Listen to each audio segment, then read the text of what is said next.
बदलते समय और दौर के साथ सब बदला, परंतु जो नहीं बदला वही है काले साए को ओढ़े मायावी रूप बदलने वाले शैतान।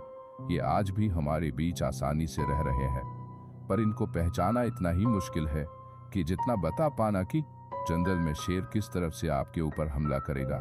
ये आपके साथ इतना प्यार से रहते हैं कि हर बार आपको इनसे प्यार हो जाए। आप शायद ही जान सकें कि आपके साथ कौन रह रहा है। कई सदियों से ये आम इंसानों के साथ रहे की तरह कहानी की शुरुआत होती है।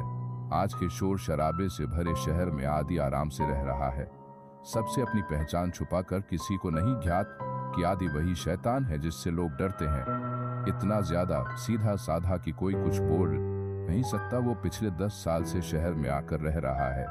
उसे शहर भी अपनी पहचान के कारण आना पड़ा। वहां लोगों को ज्ञात हो गया था कि आदि कौन है, इसलिए आदि ने पूरे गांव का ही खात्मा कर दिया। लोगों को दिखाने के लिए वह पढ़ाई कर रहा था। उसे हर 100 साल में एक लड़की की जरूरत होती थी जिसके साथ रहकर वह अपने रूप को छुपाए रखता था। वह उसी लड़की को चुनता था जो उससे ज्यादा ही प्यार कर बैठती थी। शुरुआत में तो सब कुछ अच्छा चलता था, पर धीरे धीरे बात बिगड़ने लगती थी। दिव्या उसी कॉलेज में पढ़ाई कर रही थी जिसमें आदि था। आदि पहली नजर में ही उसे चुन चुका था अपने शक्तियों के लिए, पर वो सब चीजों को साधारण रखना चाहता था। इसलिए सिर्फ वो उस लड़की को देखता था, ये जाने बिना कि वो किसी और को पसंद करती है। उसने कभी भी उससे बात करने की इच्छा नहीं जताई, बस उसे देखता था। इसी तरह से 2 साल बीत गए। इन 2 सालों में आदि ने कभी भी उससे बात नहीं की, सिर्फ उसे छुप कर देखता था। आज अचानक से उसने ये बात अपने एक मित्र से कही कि वह दिव्या को पसंद करता है।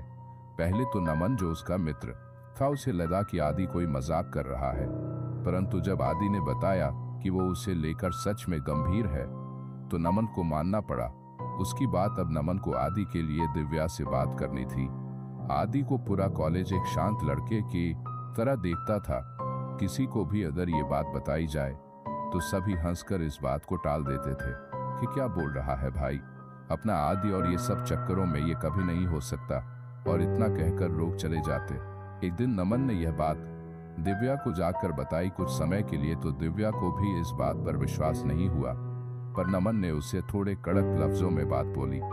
तब उसने थोड़ा सा विश्वास किया, पर उस समय उसने एक साधारण सा मन दिखाया जैसे कुछ हुआ ही नहीं हो।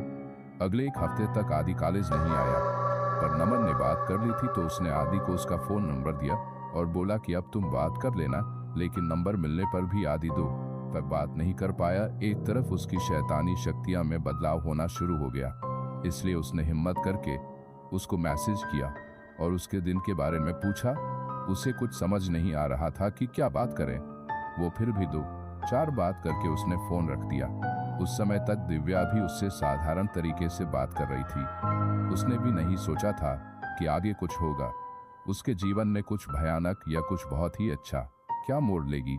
ये कहानी जानने के लिए बने रहे हमारे साथ और आगे के भाग में सुने एक शैतान की कहानी।